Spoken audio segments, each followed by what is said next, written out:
Good afternoon everyone. ये chapter 1 का explanation मैंने पहले ही दे चुका है पूरे चैप्टर का।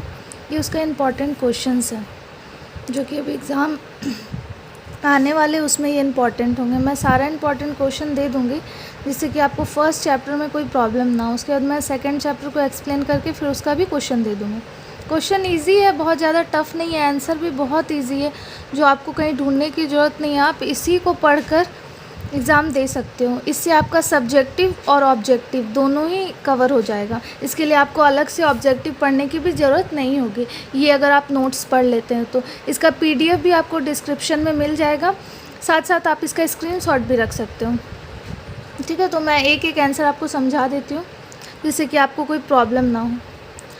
फर्स्ट आप यहाँ देखिए, फर्स्ट क्वेश्चन है वृद्धि से आप क्या समझते हैं। ये ऑब्जेक्टिव में 1 मार्क्स का आ सकता है, सब्जेक्टिव में भी आ सकता है, तो दोनों के लिए आपका ठीक है। अगर ऑब्जेक्टिव में आता है तो आप एक लाइन का आंसर लिखते हो, अगर सब्जेक्टिव में आता है तो थोड़ा बड़ा करके इसी को लिख दो तो आपका सब्जेक्टिव भी हो जाएगा।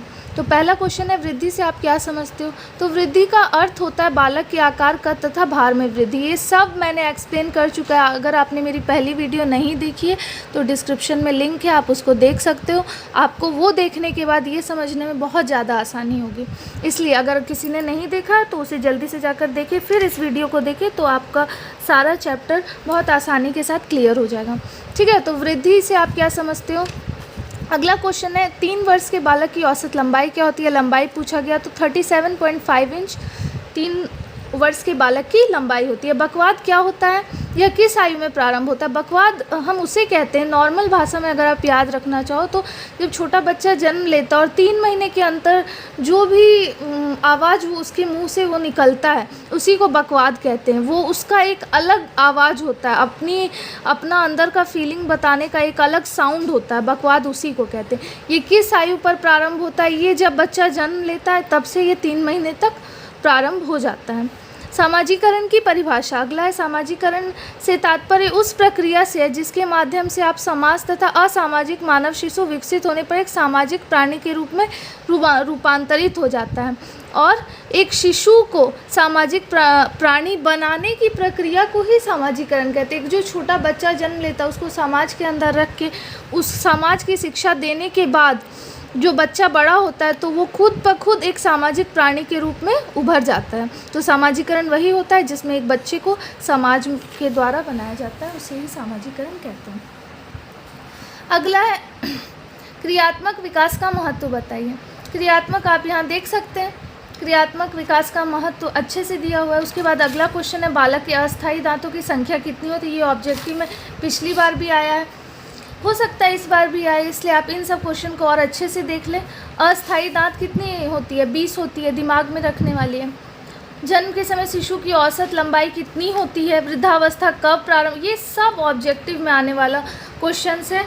इसको आप लॉन्ग में भी लिख सकते हैं, हाँ एक साथ भी दे सकते हैं, जैसे क्रियात्मक विकास का महत्व और शिशु के समय बच्चे की औसत, जन्म के समय बच्चे की औसत लंबाई क्या होती है। तो 2 क्वेश्चन को एक साथ मिक्सचर करके भी दे सकता है या ऑब्जेक्टिव में अलग अलग से भी आ सकता है, तो आप सभी देख लेना। उसके जन्म के समय नवजात शिशु का वजन कितना होना चाहिए। एक स्वस्थ नवजात शिशु का वजन 2.5 किलोग्राम होता है। ठीक है, नवजात शिशु के लिए सर्वोत्तम आहार, ये सब मैंने पिछली ही बार सब एक्सप्लेन कर दिया, इसमें आपको कोई दिक्कत नहीं होगी। आप उस वीडियो को अगर अच्छे से देख लेते हो तो आपको ये क्वेश्चन आंसर पढ़ने के बाद ही तुरंत समझ में आ जाएगा। किस आयु पर शिशु निम्नलिखित क्रियाएं करता है। ये सारी क्रियाएं आपको क्वेश्चन में दी रहेंगी, बस आपको एक्सप्लेन करना है कि बच्चा कब किस महीने में कौन सी क्रियाएँ करता है। इस तरह का कुछ क्वेश्चन भी आ सकता है, जैसे रिंकू अभी 1 माह का है, 2 वर्ष तक होने पर उसके शरीर के अनुपात में कौन कौन से बदलाव आएंगे। आसानी से जो भी बदलाव देखा जा सकता है, जैसे कि चैप्टर जब मैंने पढ़ाया था तो उसमें उदाहरण के साथ सबको एक्सप्लेन किया है, तो उससे आपका क्लियर हो जाएगा। ठीक है, उसके बाद अगला क्वेश्चन है वृद्धि तथा विकास की परिभाषा लिखिए और उदाहरण के साथ देना और दोनों के बीच अंतर भी स्पष्ट करना। तो ये जो क्वेश्चन है ये मोस्ट इम्पॉर्टेंट है, इसको अच्छे से देख लेना आप लोग, वृद्धि और विकास में क्या अंतर है ये। उसके बाद देखो आप क्रियात्मक विकास से आप क्या समझते हैं, क्रियात्मक विकास की एक परिभाषा, क्रियात्मक विकास क्या होता है, ये सब अच्छे से यहाँ एक्सप्लेन किया हुआ है। अब बहुत ये ऑन वर्ड का नोट्स है, आप इसको अगर बनाते हैं तो आपको किसी भी तरह की कोई परेशानी नहीं होगी याद करने में, बहुत ज़्यादा याद भी नहीं करना, बस अपना ऑन वर्ड्स है जिससे कि आप अपना भी यूज़ करके एग्ज़ाम के लिए प्रिपेयर हो सकते हैं। ठीक है, विकास के मील पत्थर से आप क्या समझते हैं, स्तनपान क्यों ज़रूरी है। उसके बाद एक और क्वेश्चन है चित्र सहित दांत के प्रकार, ये क्वेश्चन भी इम्पॉर्टेंट है, इसलिए इसको भी आप देख लेना एक बार, दांत के दो कितने प्रकार होते हैं ये सब मैंने समझा रखा है, आप एक बार वो वीडियो देख लोगे तो आपको इसमें ज़्यादा परेशानी नहीं होगी। उसके बाद अगला क्वेश्चन है हमारा प्रसव एवं प्रसव क्रिया के पश्चात माता एवं शिशु की आवश्यकताओं का वर्णन करें।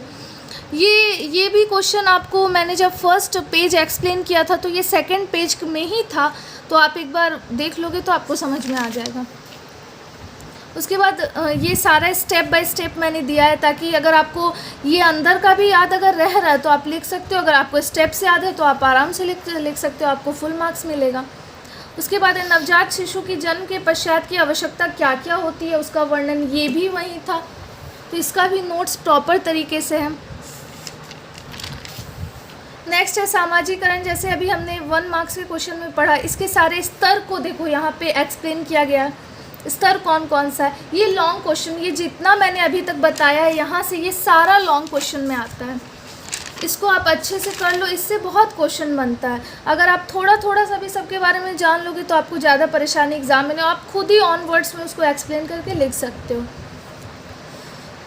ये देख लो। फिर नेक्स्ट है ज्ञानात्मक विकास किसे कहते हैं, इसकी 2 अवस्था बतानी है। ज्ञानात्मक विकास क्या होता है उसकी 2 अवस्था आपको एक्सप्लेन करनी है।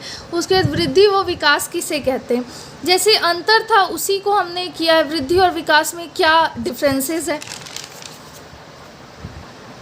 देखो वृद्धि और विकास का अगर अंतर लिखने आया तो आप एक लाइन खींच के दोनों साइड अंतर लिख सकते हो, ठीक है, क्योंकि आप वृद्धि और विकास को एक्सप्लेन करना था इसलिए मैंने इस तरह से करवाया।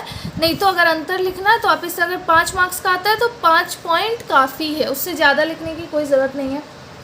नेक्स्ट कुछ बुक्स में है जिसमें कि आपका ये सब ऑब्जेक्टिव में भी आ सकता है, साथ में खाली जगह को भी फिल करने आ सकता है, तो उसके लिए कुछ है। जैसे यह तथ्य एक बालक से सीखने की उम्मीद की जाती है कि 2 श्रेणियों हाथ पैर तथा कौशल में विभाजित हो सकता है, तो ये सब देख लेना एक बार, ये छोटा छोटा ये कुछ सत्य असत्य कथन है। और इसमें देखो बहुविकल्पिक, जैसे मैंने पहले ही बताया था कि बहुविकल्पिक में कुछ आ सकता है, जैसे बच्चों के अस्थायी दांत कितने होते हैं, जन्म के समय बच्चे का भार कितना होता है, किस महीने में बच्चा बिना सहारे के खड़ा हो सकता है, इस तरह का जितना भी क्वेश्चन है ये सब आपका ऑब्जेक्टिव में आ सकता है, इसलिए आप ये सब थोड़ा थोड़ा भी पढ़ लोगे तो आप लोगों के लिए काफ़ी है। ये देख लो, देख लो।